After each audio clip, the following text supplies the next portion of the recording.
रहमान रहीम। अब इस video lecture में मैं आपको बताऊंगा कि OGDCL में NTS के थ्रू या किसी FFBL में या किसी भी कंपनी का जो NTS के थ्रू टेस्ट होता है उसमें केमिकल रिएक्शन इंजीनियरिंग से कौन कौन से क्वेश्चन रिपीट होते हैं। थर्मोडायनेमिक्स, मास ट्रांसफ़र और फ्लूइड मैकेनिक्स का ऑलरेडी मैं वीडियो अपलोड कर चुका हूँ। तो अब नेक्स्ट जाते हैं केमिकल रिएक्शन इंजीनियरिंग या CRE से जो क्वेश्चन आते हैं उसमें सबसे पहले आपसे the unit of rate constant K for zero order reaction is, ये मोस्टली ये रिपीट होता है कि ज़ीरो ऑर्डर ऑफ रिएक्शन के लिए यूनिट ऑफ K जो है वो क्या है। तो देखो ये फार्मूला है concentration power 1 minus n multiply time power -1। इस फार्मूले को यूज़ करके आप किसी भी रिएक्शन का ऑर्डर फाइंड कर सकते हैं। देखिए इधर जो n है, n रिप्रेजेंट करता है ऑर्डर। अगर आपने ज़ीरो ऑर्डर के लिए फाइंड करना है तो इधर ज़ीरो लगाना है, फर्स्ट ऑर्डर के लिए करना है तो इधर आपने 1 लगाना है, अगर इसके अलावा सेकंड ऑर्डर के लिए लगाना है तो इधर आपने 2 लगाना है। ठीक है। और आपको तो पता है कि कंसंट्रेशन की जो यूनिट है वो मोल पर डेसीमीटर क्यूब या मोल पर लीटर होता है और टाइम की यूनिट सेकंड होती है। अब एक क्वेश्चन में आपसे पूछा गया है कि the unit of rate constant के फॉर ज़ीरो ऑर्डर रिएक्शन, तो आपने n की जगह 0 पुट करना है, कंसंट्रेशन की जगह मोल पर डेसीमीटर क्यूब और टाइम की जगह सेकंड। तो इधर मोल पर डेसीमीटर क्यूब डॉट सेकंड, ये आपका क्या आ जाएगा ज़ीरो ऑर्डर रिएक्शन के लिए। फर्स्ट ऑर्डर के लिए इधर 1, तो ये सारा टर्म 0 हो जाएगा और 1 और सेकंड। ये MCQs मोस्टली रिपीट होता है कि फर्स्ट ऑर्डर रिएक्शन के लिए कंसंट्रेशन या के रेट कांस्टेंट की यूनिट क्या होती है, वो है 1 और सेकंड या सेकंड इनवर्स। इस तरह आप सेकंड और थर्ड ऑर्डर के लिए भी फाइंड कर सकते हैं। सही है। इसके बाद नेक्स्ट जो क्वेश्चन है कि the rate of the reaction is independent on the concentration of reaction for, तो ये है ज़ीरो ऑर्डर के लिए। ज़ीरो ऑर्डर के लिए rate of reaction is independent on the concentration of reaction for zero order. ठीक है, reactants for zero order reaction. ठीक है, तो ज़ीरो ऑर्डर रिएक्शन के लिए जो रेट होता है वो कंसंट्रेशन का इंडिपेंडेंट होता है, क्योंकि आप रेट एक्सप्रेशन अगर लिखोगे ज़ीरो ऑर्डर रिएक्शन के लिए तो इधर ज़ीरो पावर का मतलब ये सारा टर्म ज़ीरो होगा। कंसंट्रेशन जितना भी होगा तो उससे रेट वेरी नहीं होगा, उस समय रेट बराबर होगा K का। ज़ीरो ऑर्डर के लिए रेट बराबर होता है एक्सप्रेशन कांस्टेंट के। ठीक है, नेक्स्ट चलते हैं। For complex reaction the rate determining step is the slowest one.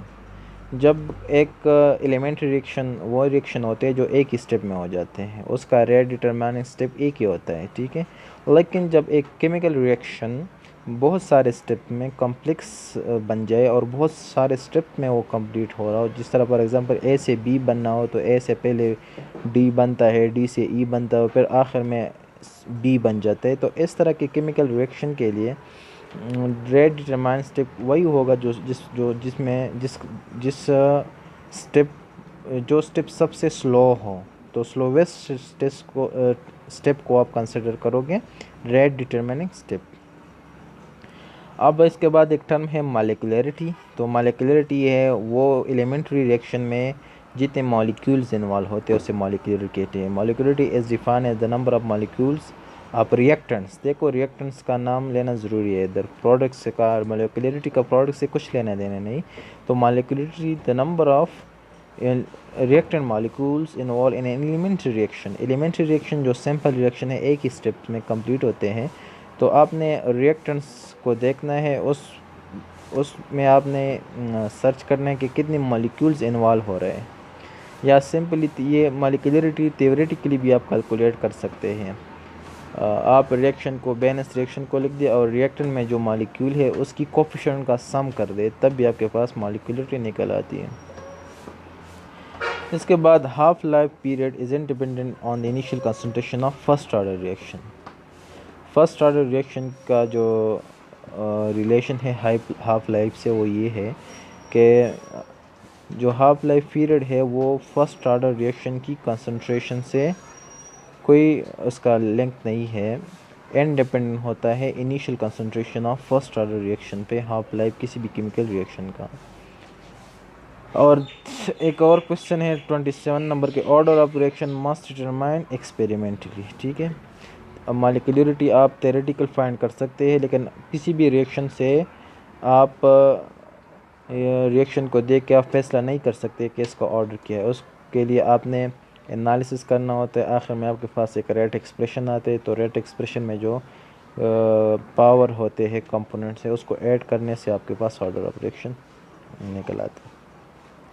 अब रिएक्टर्स की तरफ जाते हैं। रिएक्टर में बैच रिएक्टर स्मॉल स्केल पे यूज़ होता है, और जो रिएक्शन का रेट है और एक्सटेंट ऑफ रिएक्शन है वो रिएक्टेंट की रेजिडेंस टाइम पे डिपेंड करता है। जितना रेजिडेंस टाइम ज़्यादा होगा उतना आपका कन्वर्जन ज़्यादा होगा, उतना एक्सटेंट ऑफ रिएक्शन ज़्यादा होगा बैच रिएक्टर में, और ये स्मॉल स्केल पे यूज़ होता है।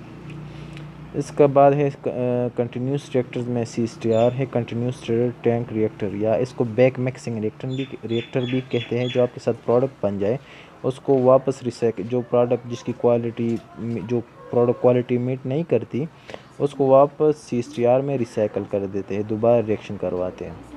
तो ये कंटिन्यूस रिएक्टर है, इसमें बैक मिक्सिंग होती है। और मोस्टली जो लिक्विड फेज़ है, जो आपके रिएक्टेंट दोनों लिक्विड फेज़ में हो, तो उसके लिए आप CSTR यूज़ कर सकते हो। वेपर फेज़ के लिए ये एफिशिएंट नहीं है। CSTR जब भी आप यूज़ करोगे तो आपका जो रिएक्टेंट है वो लिक्विड फेज़ में होना चाहिए।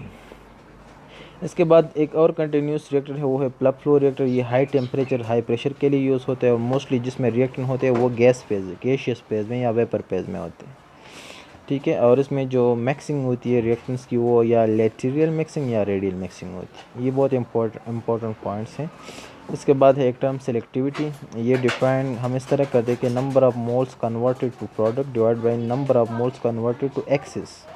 जो डिज़ायर प्रोडक्ट में नंबर ऑफ मोल्स कन्वर्ट हो जाए, और जो अनडिज़ायर्ड प्रोडक्ट में आपका नंबर ऑफ मोल्स कन्वर्ट हो जाए रिएक्टेंट से प्रोडक्ट की तरफ, तो उसकी रेशो को हम सिलेक्टिविटी कहते हैं। ठीक है, number n mean number of moles converted to product divide by number of moles converted to axis products. ठीक है, उसके बाद एक कैटलिस्ट होते हैं, उसे कहते हैं ऑटो कैटालिटिक रिएक्शंस, या ऑटो कैटलिस्ट जो खुद ब खुद होते हैं, जिसमें जो एक्ट करते हैं, जिसमें एक ना एक जो प्रोडक्ट होता है वो एज अ कैटलिस्ट खुद एक्ट करता है, तो उसको कहते हैं auto catalytic reaction is one in which one of the product act as catalyst best carried out in CSTR। Auto catalytic reaction mostly CSTR reactor में कैरी होते हैं। और CSTR इसके अलावा अगर आपने PFAR प्लग फ्लो रिएक्टर या pack bed reactor भी आपने कनेक्ट करना हो CSTR से, तो ये कम्बिनेशन फिर फेवरेट होता है ऑटो कैटालिटिक रिएक्शन के लिए कि CSTR followed by PFAR pack bed reactor is best for auto catalytic reaction. इसके बाद है स्पेस टाइम स्पेस टाइम और स्पेस वेलोसिटी एक टर्म है, तो ये एक दूसरे के इन्वर्स होते हैं। Space time is equal to 1 over space velocity. Space time वही टाइम होता है कि एक रिएक्टेंट्स को रिएक्टेंट्स जब आप रिएक्टर में डालते हो, वो अंदर रिएक्शन कितने टाइम में करता है, कितना टाइम स्पेंड करता है, उसे स्पेस टाइम कहते हैं। और स्पेस वेलोसिटी उस रिएक्टर वॉल्यूम को कैरी करने के लिए कितने वेलोसिटी चाहिए, उसे स्पेस वेलोसिटी कहते हैं। ठीक है, ये इससे भी एक क्वेश्चन आता है। देखो, स्पेस टाइम की यूनिट है टाइम, और स्पेस वेलोसिटी का यूनिट है 1 ओवर टाइम। ठीक है, इसको टा से रिप्रेजेंट करते हैं, तो एक दूसरे का इन्वर्स है। इसके बाद लिमिटिंग रिएक्टेंट वो रिएक्टेंट होते हैं जो विच स्टॉप द प्रोडक्ट को स्टॉप करते हैं। लिमिटिंग रिएक्टेंट ख़त्म हुआ ये, तो आपका प्रोडक्ट स्टॉप हो जाएगा। और लिमिटिंग रिएक्टेंट हमेशा कम मिकदार में होते हैं। रिएक्टिंग मालिक्यूल रिएक्टेंट्स में जो लिमिटिंग रिएक्टेंट होता है वो बहुत कम मिकदार में होता है। और अब एनालिसिस करते हैं किसी भी रिएक्शन का ऑर्डर फाइंड करने के लिए, तो स्पेसिफिक मैकेनिज़्म और स्कैटर्ड डेटा हो। अगर आपके पास अवेलेबल हो एक स्पेसिफिक मैकेनिज़्म हो और आपका डेटा स्कैटर्ड हो, तो आप integral method of analysis use करेंगे। और इसके बाद एक और भी एनालिसिस है, differential method of analysis use for complicated analysis reaction complicated mechanism. Simple mechanism के लिए इंटीग्रल मेथड, जब ये इंटीग्रल मेथड फेल हो जाए, आपके पास मैकेनिज़्म आ जाए बहुत क्या कहते हैं बहुत कॉम्प्लिकेटेड, तो आप डिफरेंशियल एनालिसिस पर यूज़ करते हो। तो ये जो एमसीक्यूज़ थे 10-15, ये मोस्टली केमिकल रिएक्शन इंजीनियरिंग में यही एमसीक्यूज़ रिपीट होते रहते हैं एनटीएस के थ्रू जितने भी टेस्ट होते हैं केमिकल इंजीनियर्स के लिए।